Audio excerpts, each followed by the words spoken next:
nombre seguimos dando toda gloria y toda honra a Dios.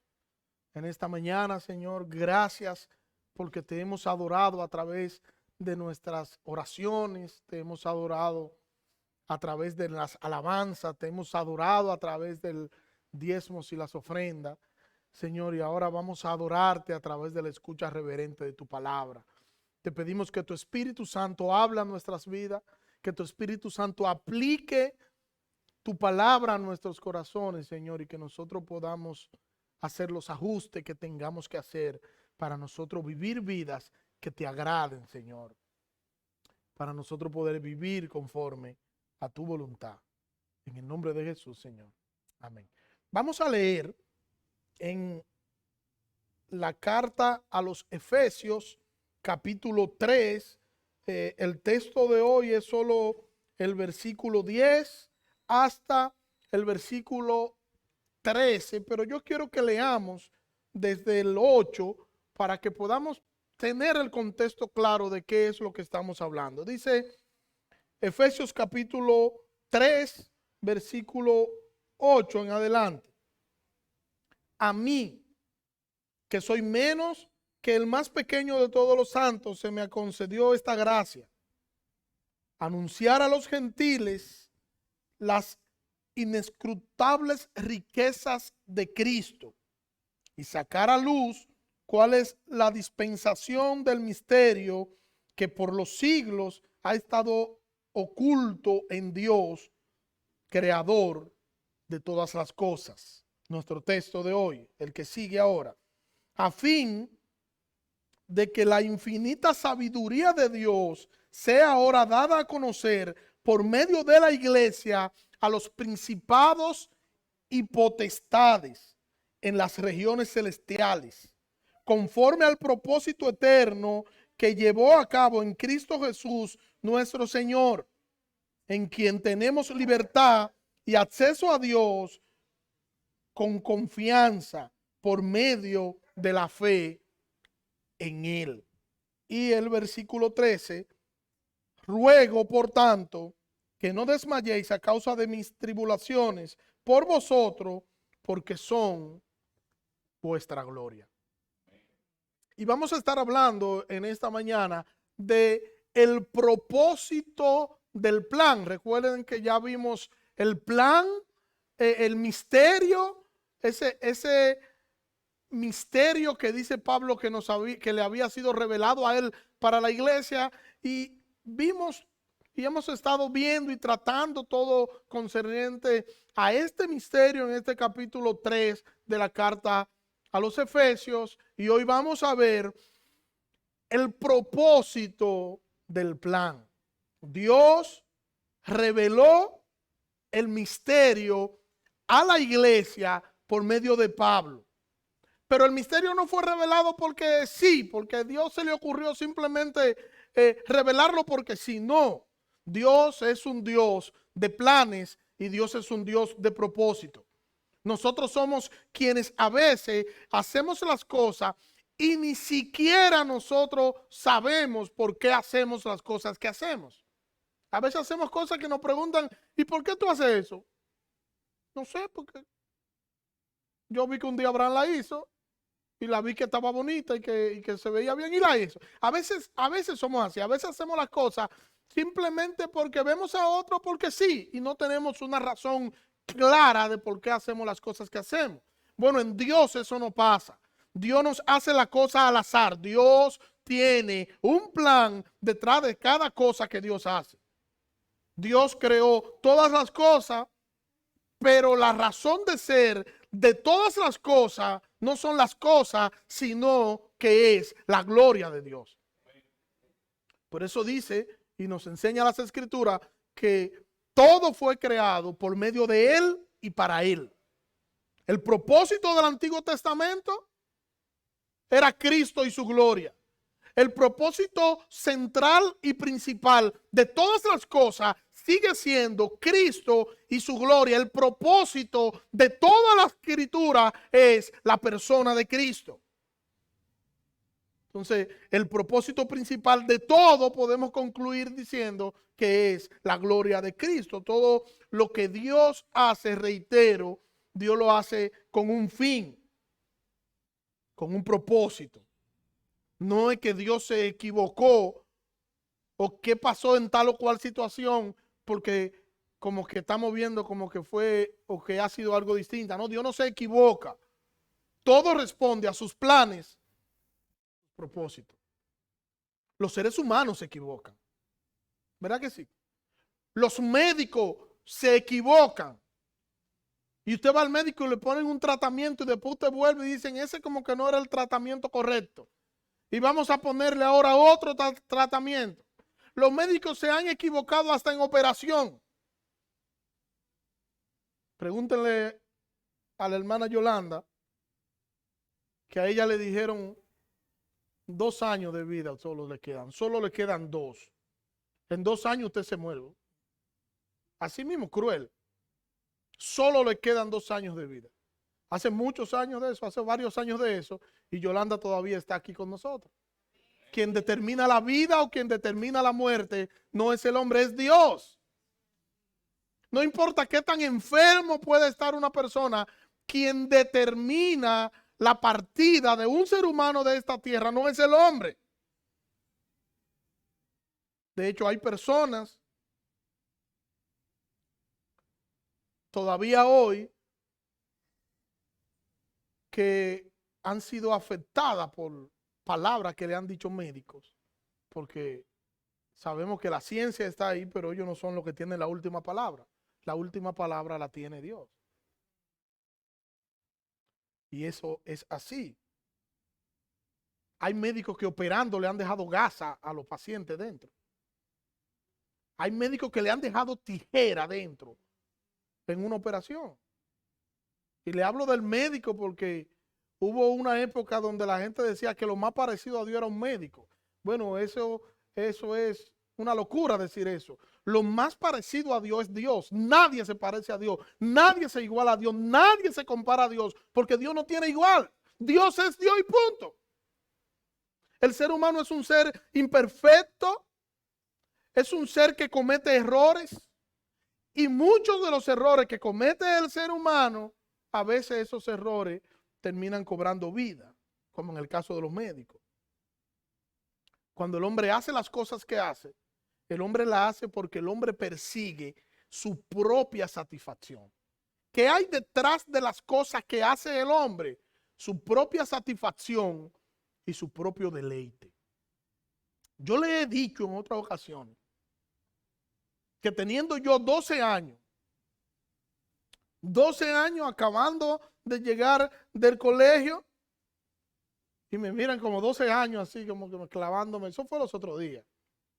Yo no puedo decir que hace mucho porque entonces van a decir que yo soy medio viejo. Pero no, eso fue los otros días. Yo lo recuerdo como ahora. Eso 2 o 3 años atrás. Dice Martín que yo tengo buena memoria. Pero en fin, recuerdo a un señor que me encontré con él bajando del autobús de la escuela. Estaba vendiendo un anillo de oro 14. Porque él supuestamente iba para el interior y se había quedado sin pasaje. El anillo se veía imponente.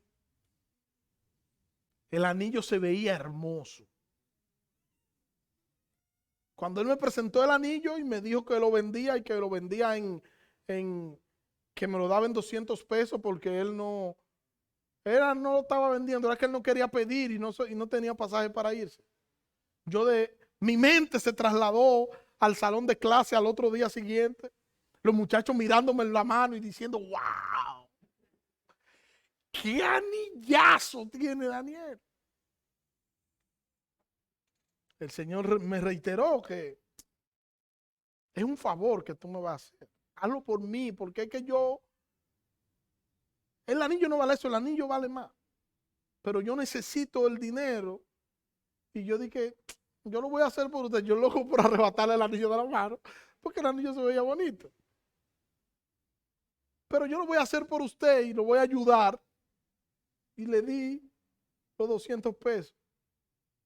Yo tenía una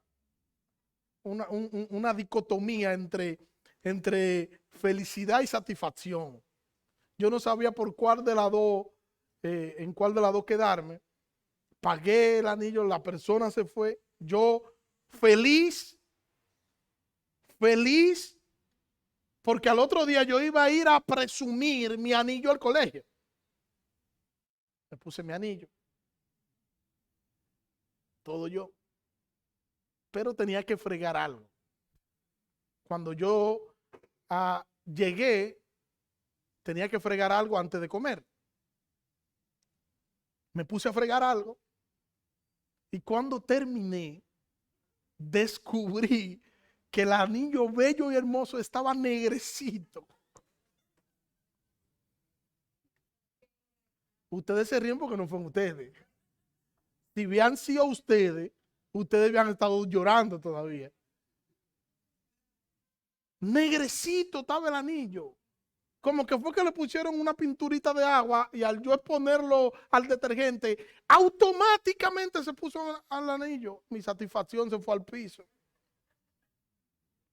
Ahora yo lo que me sentía era depresivo y pensaba en los 200 pesos de la merienda de la semana que yo tenía y lo había gastado en el anillo y me habían engañado.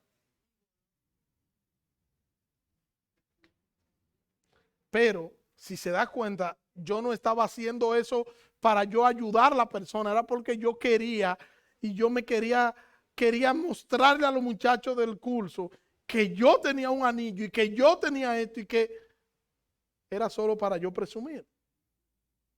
Y nosotros casi siempre cuando nosotros hacemos un favor, no pensando en la persona que le vamos a hacer el favor, sino pensando en nosotros mismos. En cambio, cuando el Señor nos mira, cuando Él nos mira, nos trata a nosotros con misericordia. Y la razón de ser del favor de Dios para con nosotros es su gracia, porque nosotros no tenemos absolutamente nada que nosotros pudiéramos darle a Dios. Él todo lo que hace por nosotros y con nosotros es por pura gracia. Él es el dueño de todo. Todo, absolutamente todo le pertenece. El Señor tiene control de todo, incluso hasta de nuestras debilidades. Y Dios es tan que Dios es cristocéntrico. Y nosotros igual deberíamos serlo. Dios es diocéntrico. Nosotros somos egocéntricos. El Señor permite que sucedan las cosas, reitero, con la posición, con un fin.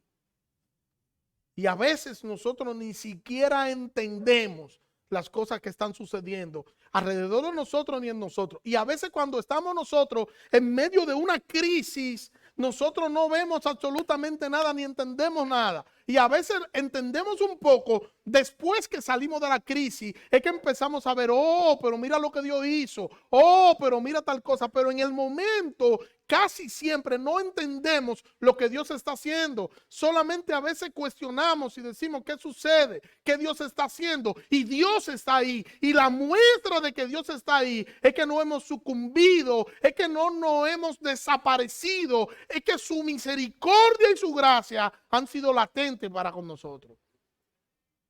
Cuando nosotros estamos entrando en una prueba, terminamos frustrados.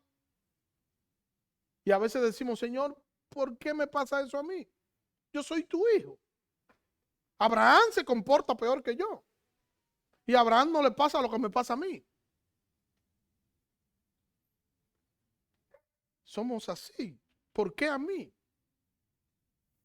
¿Por qué a mí?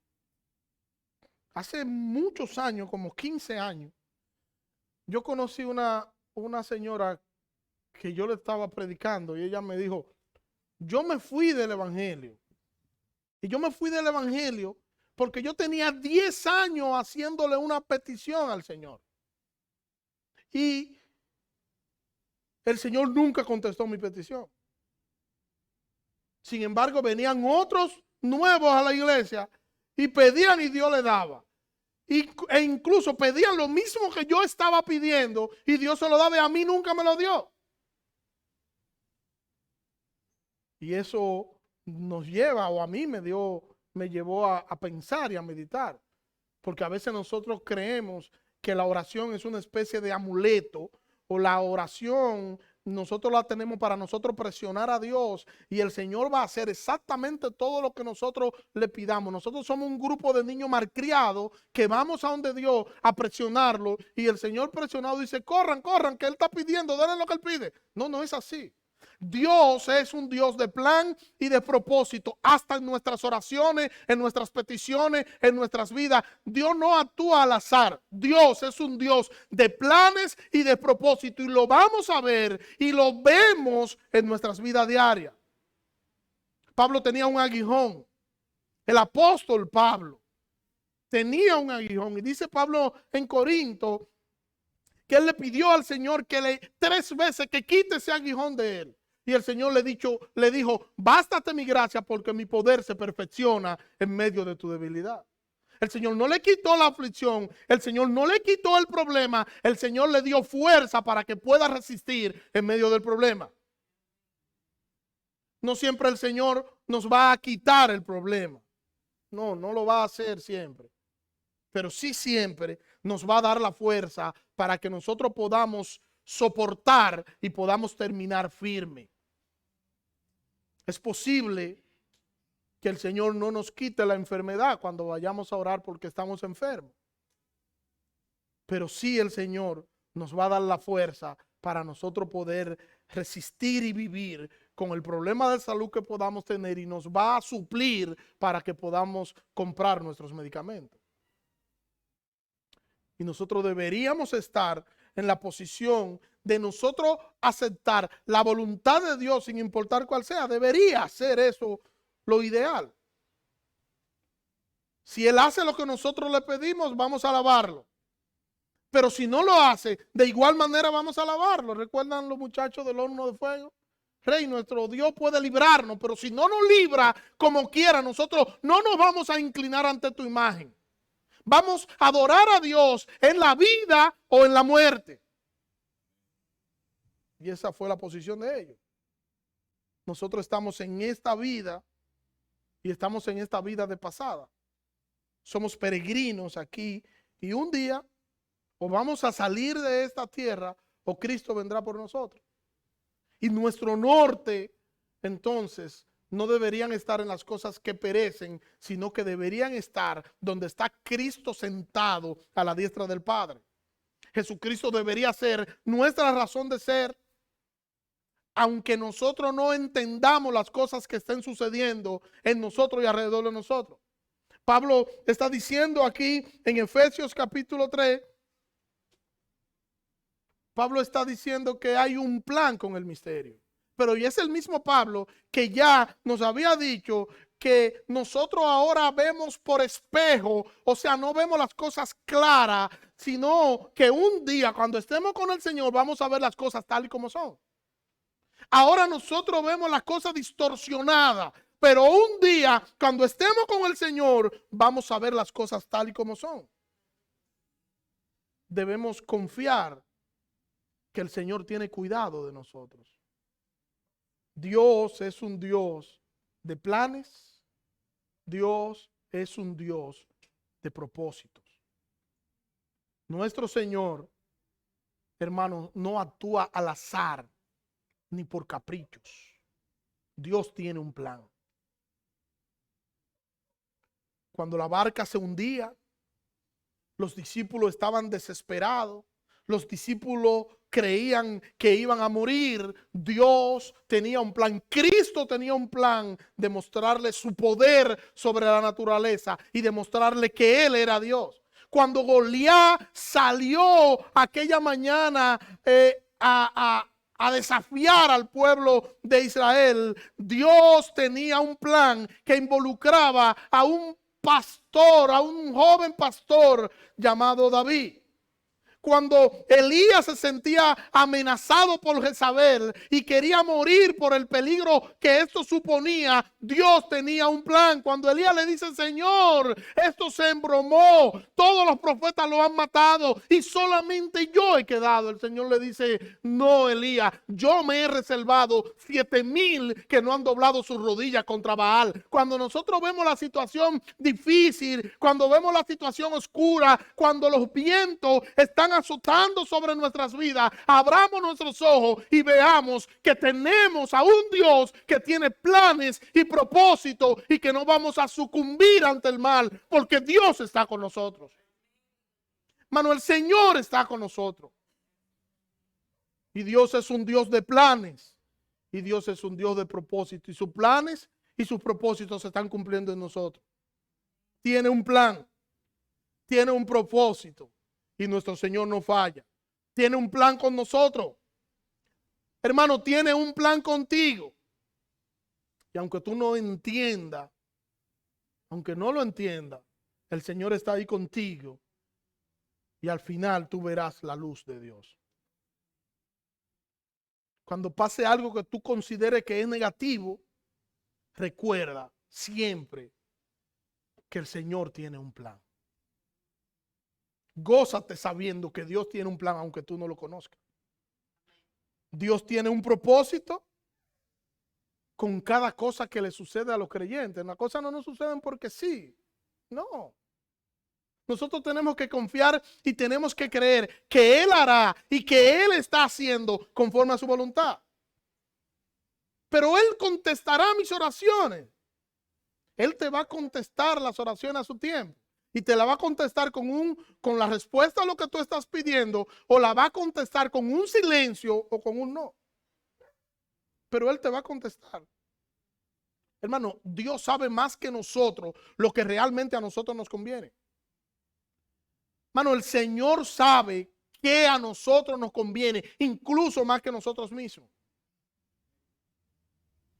Aunque nos portemos a veces como niños malcriados, que queremos zapatear para que el Señor vea que, y le vamos a dar. Hay gente que dice, pídeselo, tiene que pedírselo de tal o cual manera. Y cuando tú se lo pidas a Dios de tal o cual manera, entonces eso es. ¿Tú qué es lo que tú quieres? Un carro. Tienes que decirle al Señor, Señor, yo quiero un carro. Tiene que decirle de cuántos cilindros, tiene que decirle la marca, tiene que decirle cuánta goma, porque de momento te da un carro de 2 gomas. Tiene que decirle específico, exactamente, tal cual. Y una vez tú lo hagas, entonces Dios te lo va a contestar. Nosotros tenemos un Dios que no es un muñeco. Es un Dios que es todopoderoso. Es un Dios que es todo suficiente, que nos conoce y que sabe lo que nosotros necesitamos. Antes que nosotros vayamos en oración a pedírselo, Él nos conoce. Nuestro Dios nos conoce. Juan dice que Jesús no tenía necesidad de que nadie le diga nada del hombre, porque Él conoce al hombre. Él conoce nuestros pensamientos. Y antes que nosotros vayamos a quejarnos, ya Él conoce nuestra queja. Yo recuerdo un día que Dariela, cuando nosotros vivíamos en La Caleta, una mañana, Dariela insistentemente me estaba pidiendo un bolón que había en la nevera. En la mañana, eran temprano, como creo que antes de las 8 de la mañana. Y ella quería que yo le diera el bolón. Pero yo sabía que a una niña que no le gusta comer mucho, a las 7:30 de la mañana no le conviene comer dulce. Desayúnate. Y Dariela, cuando era más pequeñita, se enojaba, se molestaba y cruzaba los bracitos así, miraba a uno como por encima del ojo. Porque ella quería su bolón. O sea, su papá, bello y hermoso, eso es cierto, pregúntenselo a ella. Su papá, ella va con una necesidad y su papá le está diciendo que no. ¿Cuántas veces nosotros no hemos ido al Señor con una necesidad, entendiendo que la necesidad que nosotros tenemos es 24/7 y que el Señor tiene que contestarnos así? Y para nuestra sorpresa, el Señor nos dice, como yo le dije a Dayana, no, Eso no te conviene ahora. Desayúnate primero. El Señor siempre nos dará lo que nos conviene. Siempre nos va a dar lo que nos conviene, porque Él sabe más que nosotros que es lo que nos conviene. De hecho, es tan así que la Biblia dice que nosotros a veces no sabemos ni orar, que a veces no sabemos ni siquiera pedir, porque pedimos y pedimos como no conviene, porque pedimos para nuestros deleites, y que el Espíritu Santo intercede por nosotros en oración. Eso no dice las Escrituras. Pablo dice, en cambio, que el propósito de Dios, dice Pablo, con dar a conocer la revelación del misterio. ¿El propósito cuál es? Dice Pablo, que el propósito es que la multiforme sabiduría de Dios sea ahora dada a conocer por medio de la iglesia a los principados y a las potestades en los lugares celestiales. Y esto es extraordinario. Hay personas que piensan que existe una iglesia en el mundo para predicarle a los que no son creyentes y que los no creyentes puedan venir entonces a la iglesia, y que esa es la razón de ser de la iglesia. Yo recuerdo una persona que me dijo hace no recuerdo cuándo, me dijo: la iglesia existe para predicar, y si la iglesia no predica, la iglesia no tiene razón de ser. O sea, la razón de ser de la existencia de la iglesia, el propósito central de la iglesia es predicarle el evangelio a los perdidos. Eso suena bien, porque nosotros tenemos que predicarle el evangelio a Dios y al final Dios lo va a traer a quien quiera traer. Eso suena bien, pero esto nos deja un problema, porque la iglesia no convierte a nadie. Nosotros no convertimos a la gente. Es el Espíritu Santo que convence de pecado, y es el Espíritu Santo quien trae al pecador perdido a Cristo. Yo no sé si ustedes recuerdan que una vez estábamos predicando en todo el sector y yo le contaba que en esta calle que queda detrás de la iglesia, yo me encontré con una persona y yo le estaba presentando el evangelio. Le hice una presentación corta del evangelio y fui por Cristo y fui por el hombre. Y yo veo que a la persona le salieron 2 lágrimas y yo estoy emocionado. Digo, bueno, ya, esto es nada más, tengo que hacer el llamado y ya. Y estoy apresurando, porque para mí ya el Espíritu Santo hizo el trabajo. Y le digo, Señor, ¿tiene sentido esto para usted? Llorando. Y me, sí. Bueno, ¿ya? ¿Qué es lo que toca entonces ahora? Hacer el llamado. Le hago el llamado y le digo, ¿quiere entregarle su vida a Cristo en este momento? Se limpió las lágrimas y me dijo, no. Después, en otro momento. Hermano, se limpió la lágrima porque estaba llorando. Yo me quedé como que, ¿y entonces? ¿Cómo puede ser posible que una persona, después de estar en esa condición, después de demostrarme que está compungido por la palabra que yo le estoy dando, entonces me dice no, que después, que ahora, porque no está preparado para ser cristiano? La Biblia dice que no depende del que quiere ni del que corre, sino de Dios que tiene misericordia. Y la gente se convierte a Cristo porque es convencido de pecado por el Espíritu Santo, y es el Espíritu Santo que lo trae, de lo contrario no vienen. Es el Espíritu Santo quien abre los ojos del pecador perdido. Y el Espíritu Santo utiliza la palabra de Dios como su herramienta para traer a los pecadores a Cristo. Y es el Espíritu Santo quien ilumina la mente del pecador para que pueda entender las verdades bíblicas. Si el Espíritu Santo no abre la mente del pecador y el pecador entiende las verdades bíblicas, entonces, aunque quiera, no puede. Y eso es tan sencillo. Se lo voy a ilustrar de una forma sencilla, que me gusta ilustrar eso. Usted se para frente a cualquier cementerio y le pone un buffet afuera y llama a los muertos que están allá adentro y dice, vengan, que le tengo un buffet. Nadie va a salir. El que lo vea va a decir, este está loco. Perdió la razón. Porque los muertos no van a escuchar su voz. Así los muertos espirituales, aunque usted le esté dando la comida de vida, si Dios no es que pone en ellos, si no es Dios quien lo trae y lo despierta a la vida, ellos tampoco van a querer.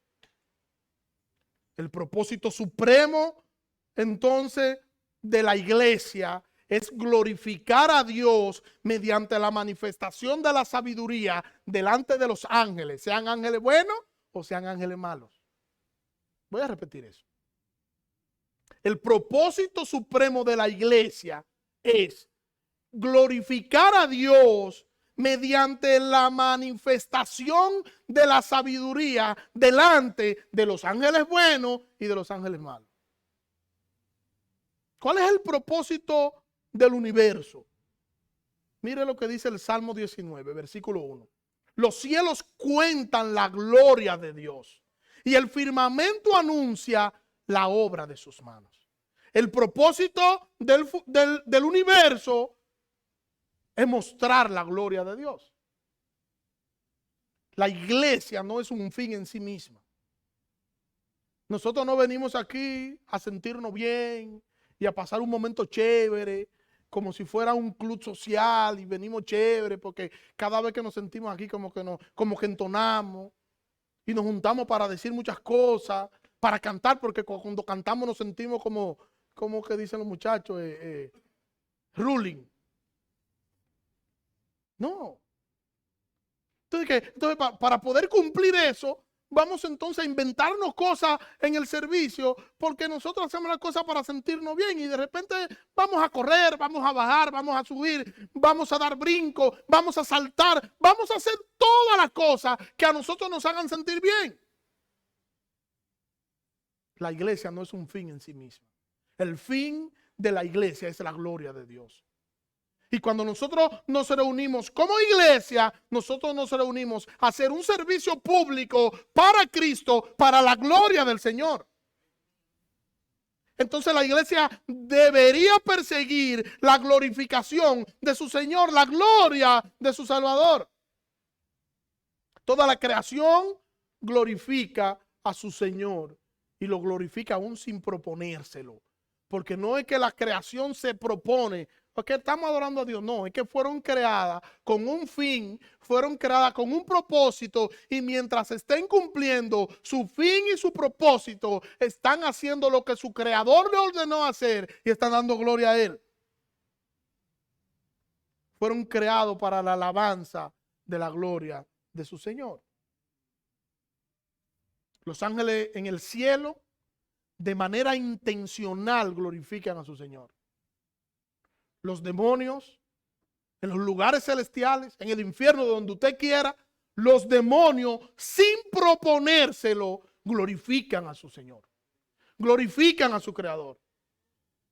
Porque tanto los ángeles como los demonios están sometidos a la autoridad de Cristo. Todo está sometido a la autoridad. Le fue dado un nombre que es sobre todo nombre, para que en el nombre de Cristo se doble toda rodilla de los que están en el cielo, en la tierra y debajo de la tierra, y toda lengua confiese que Jesucristo es el Señor, para gloria de Dios Padre. Toda la creación glorifica a su Creador. Y la iglesia por igual debe glorificar a su Salvador.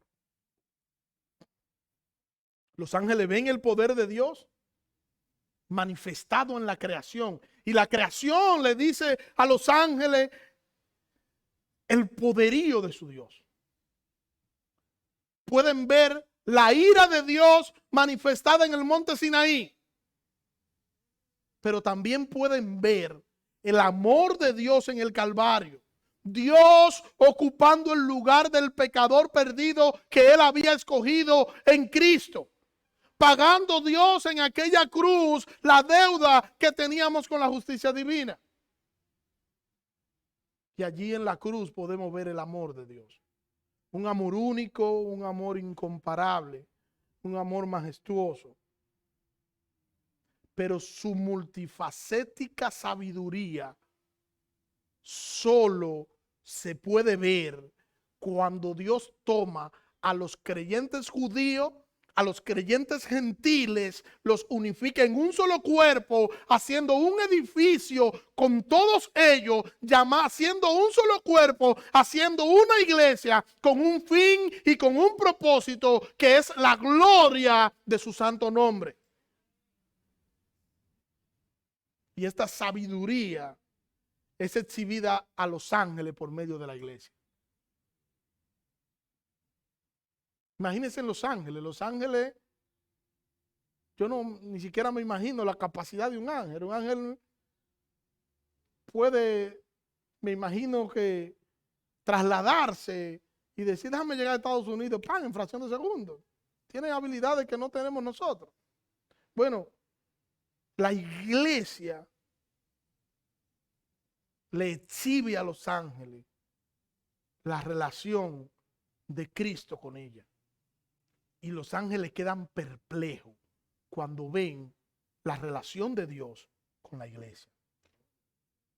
Por medio de la iglesia universal y por ende por medio de las iglesias locales. El mundo espiritual está pendiente a lo que sucede con la iglesia. Y los ángeles se gozan con la dinámica de la iglesia.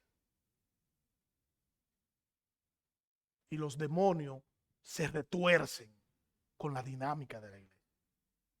Lucas capítulo 15, versículo 10, dice, así os digo que hay gozo delante de los ángeles de Dios por un pecador que se arrepiente.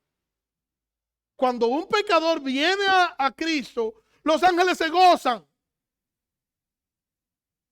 Y mi mente va un poquito lejos, porque yo lo figuro a ellos, lo miro en la mente a ellos celebrando y dándose la mano, diciendo, míralo ahí, mira, se convirtió, mira ese, qué chulo. Ay, si nosotros pudiéramos hacer eso. Cuando una persona es convencida por el Espíritu Santo de Dios y esa persona viene a Cristo, lo que nos dice ese texto es que los ángeles se gozan. Es que la iglesia es como una especie de espejo desde donde se proyecta la gloria de Dios a la humanidad. Desde donde se proyecta la gloria de Dios para el cielo. Desde donde se proyecta la gloria de Dios para la tierra. Y desde donde se proyecta la gloria de Dios hasta debajo de la tierra. Y todos pueden ver la relación que Dios tiene con esa iglesia formada por creyentes judíos y creyentes gentiles. El Señor te trae a una iglesia local y te trae a una iglesia local con el fin de que tú puedas ser parte de esa comunidad de fe, de esa comunidad de creyentes que están juntos allí con un propósito. Y el propósito es que puedan edificarse de manera mutua, que puedan compartir su fe, que puedan compartir sus dones y su talento entre todos ahí. Y por eso te trae el Señor, para que nos amemos los unos a los otros, para dolernos juntos. El Señor no te trae aquí para que tú seas uno más y para que te podamos contar. ¿Qué número que sigue, Glenny? Son 10, el 11 ahora. Glenny, anota lo que es el 11. No, el Señor no te trae a eso, a esta iglesia. El Señor te trae a esta iglesia para que nosotros podamos amarnos en la comunidad de fe que nosotros somos, para que nosotros podamos doblarnos juntos, para que nosotros podamos llorar juntos, para que nosotros podamos reír juntos, para que podamos compartir. Tus dones tú los vas a compartir conmigo, yo mis dones los voy a compartir contigo, tú vas a compartir tu talento y yo voy a compartir los míos. Y así vamos a dar gloria a Dios en la dinámica del engranaje de la iglesia. Ese es el propósito. Y todo el que está aquí con un fin y con un propósito. Nos juntamos en el culto público a dar gloria al nombre de nuestro Salvador. Por medio de las alabanzas damos a Dios toda gloria. Pero eso debe a nosotros llevarnos a reflexionar. Si nosotros venimos al culto y el culto lo hacemos para Dios, entonces tenemos que darle a Dios en el culto lo mejor. Y tenemos que, bueno, si nosotros decidimos que nosotros vamos a empezar a las 10 de la mañana y vamos a empezar nuestro culto público a las 10 de la mañana, bueno, vamos a llegar a las 10 de la mañana al servicio público que hacemos para el Señor. Porque ¿quién es la razón de ser de nuestro culto público? Cristo. Porque es para Él que lo hacemos. Todo lo que hacemos, lo hacemos para su gloria. Si cantamos, cantamos para el Señor. Si oramos, oramos para el Señor. Si damos de nuestros recursos económicos, lo hacemos para el Señor. Nuestros diezmos y nuestra ofrenda son para el Señor. Y esa es la dinámica de la iglesia de Cristo. Y todo lo que se hace en esa dinámica de la iglesia de Cristo debería ser para la gloria de Cristo. El amor entre nosotros debería ser un amor sin fingimiento. Usted no debe decir una cosa delante de mí y otra cosa por detrás, porque eso entonces es hipocresía. Yo no sé si ustedes han visto películas de zombies. Han visto, ¿verdad? Claro. Y a mí siempre me llama a la atención el hecho, cuando usted está viendo una película de zombies, que los zombies están todos juntos,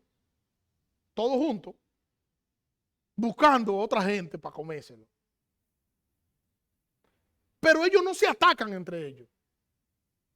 Ellos atacan a otra persona que no es zombie para morderlo, comérselo, dependiendo del contexto de la película, y así esa persona pueda ser un zombie igual que ellos. Y entre todos atacan entonces a esa persona. Los zombies son más inteligentes que muchos cristianos. No se atacan entre ellos. No se atacan entre ellos, sino que entre ellos se juntan para atacar al que no es zombie. Sí, atacarlo y así convertirlo en zombie. Nosotros no deberíamos atacarnos tampoco entre nosotros. Copiemos algo de los zombies que nos sirva para algo, esa tontería. Nosotros no deberíamos atacarnos entre nosotros. Somos hermanos. Y deberíamos amarnos y reflejar a Cristo en nuestras relaciones interpersonales. Nosotros deberíamos venir al culto público, adorar a nuestro Señor en todo lo que hacemos, a seguir adorando al Señor en todo lo que hacemos y no a fijarnos. No a fijarnos. Que mira qué bonito vino el pastor hoy. Zuna, ¿y usted se dio cuenta de lo hermoso que está el pastor hoy? Nadie dice eso. Mira, mira cómo vino el pastor hoy.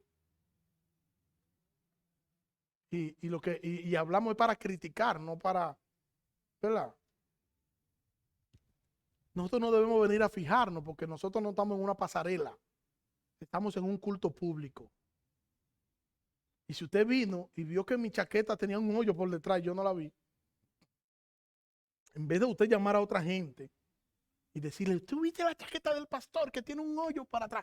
Ay, pero esto es increíble. Acérquese a mí y hable conmigo y dígame que lo más seguro o yo no sé o es que no tengo más chaqueta y es la única. Y en vez de despellejarme, ore por mí, acérquese. Yo recuerdo una vez, Abraham va a dar fe y testimonio de lo que yo voy a decir. Una vez yo tenía un solo par de zapatos.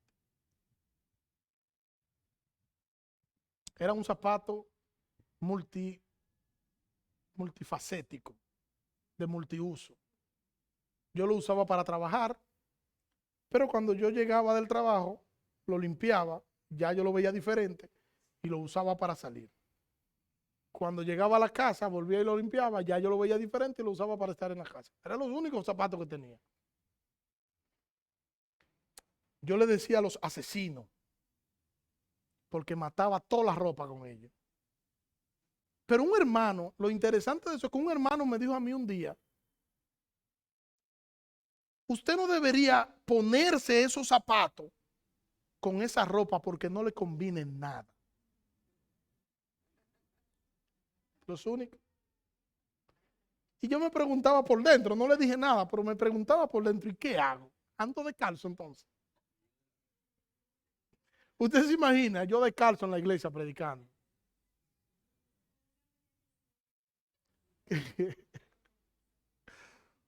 Quizás yo vengo de calcio y ustedes van a decir, wow, el pastor llegó a un nivel de santidad tremendo.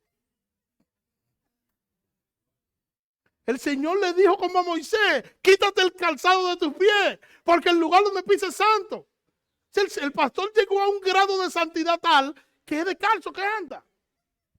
Y de repente se arma una moda de que los evangélicos andan de calzo. Así somos. O como andan algunos monjes que andan en sandalia o de calzo. Yo me podía justificar con eso.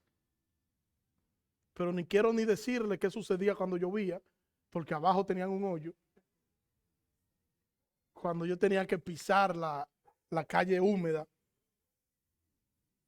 que mojaban los pies y las medias, claro. Y si había lodo, ni decirle. Los pies parecían camaleón, que cambiaban de color. Es cierto, los pies cambiaban de color. Pero un día, verá, apareció un buen samaritano y me trajo una funda de zapatos. Literalmente, una funda de zapatos. Y el padre Abraham me miró.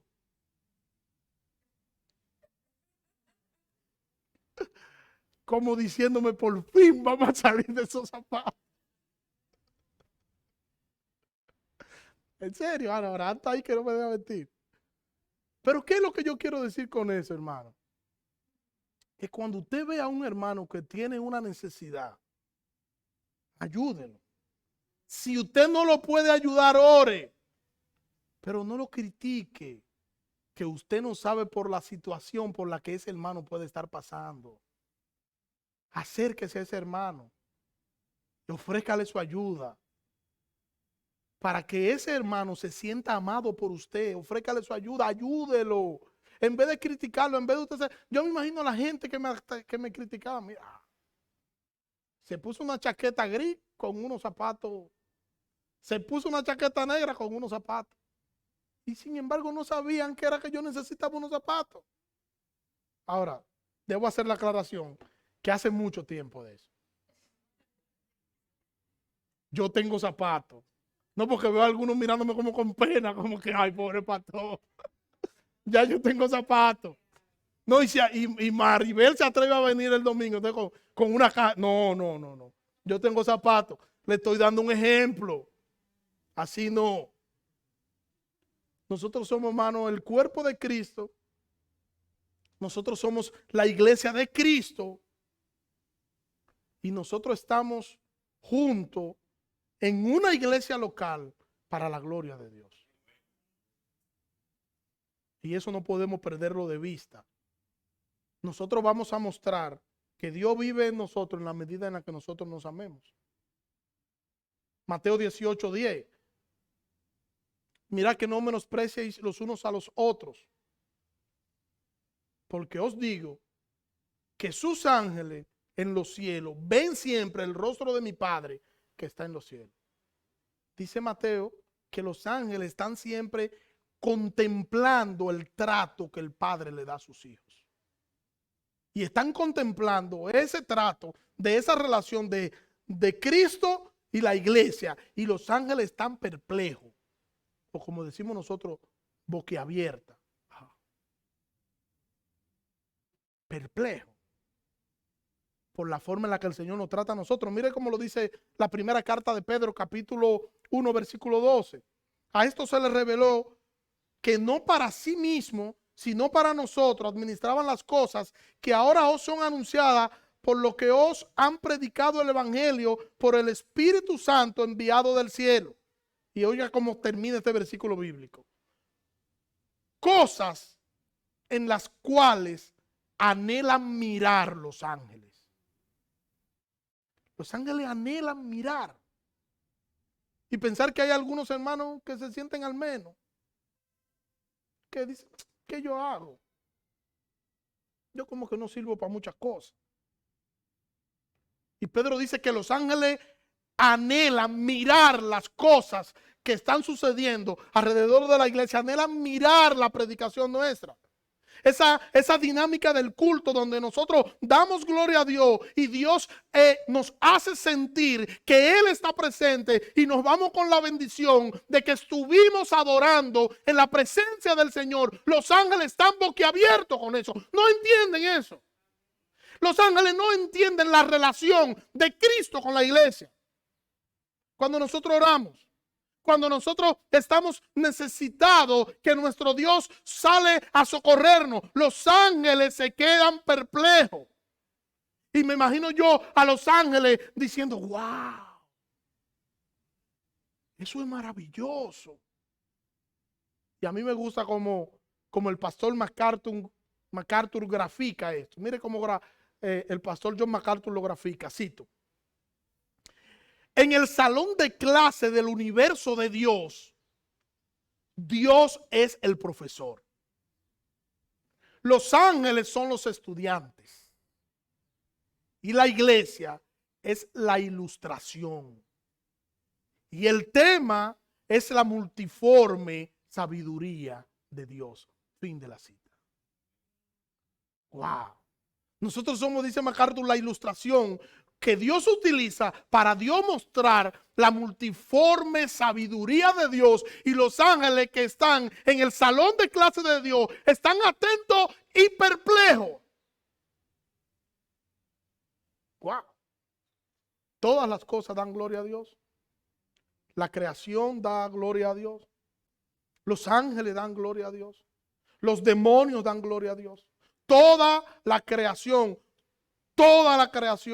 da gloria a Dios, y la razón de ser de la iglesia también es la gloria de Dios. Es mostrar esa multiforme sabiduría. Dios escogió en el Hijo salvarnos de nuestros pecados y mostrar a través de esa revelación su amor. Y los ángeles se quedan perplejos con la iglesia. No pueden entender lo que está sucediendo con la relación de Cristo y la iglesia. Nosotros tenemos que honrar lo que nosotros somos y tenemos que vivir como es digno de un hijo de Dios, entendiendo que nosotros somos lo que somos para la gloria de Dios. Y que ese amor que yo digo tenerle al Señor, ese amor debe reflejarse a través de la relación que yo tengo con mis hermanos. Yo debo amar a mis hermanos con hecho, con acción, no simplemente con palabras. El trato de nosotros debe decir que nosotros amamos al Señor. El propósito de Dios revelar el misterio a la iglesia era para que la multiforme sabiduría de Dios sea ahora dada a conocer por medio de la iglesia a los principados y potestades en los lugares celestiales. Nosotros, el Señor nos exhibe como su ilustración, y los demonios o los ángeles malos y los ángeles buenos quedan perplejos con lo que Dios hace con la iglesia. Los ángeles se gozan, los demonios se retuercen, pero ambos dan gloria a su Creador. Tenemos que meditar en eso, reflexionar en eso y pedirle al Señor que nos ayude a que nosotros cada día podamos despertarnos reconociendo que nosotros todo lo que somos y todo lo que hacemos deberíamos hacerlo para la gloria de Dios. Oremos. Señor, gracias. Gracias por tu palabra, Dios. Te pido que nos ayude, Señor, a nosotros a ajustar nuestras vidas a tu palabra. Perdónanos, Señor, si haciendo nuestra vida cotidiana, Señor, no hemos pensado que tú eres la razón de ser de todas las cosas, y hemos hecho y hemos decidido de acuerdo a nuestras satisfacciones. Ayúdanos a enfocarnos en ti, Señor. Ayúdanos, Señor, a entender que Jesucristo debería ser el centro de nuestras vidas, de nuestro accionar, y que nosotros debemos mostrar esa relación de Cristo, ese amor que tenemos hacia Cristo, mostrarlo a cada uno de nuestros hermanos. En el nombre de Jesús, Señor. Amén. Dios le bendiga.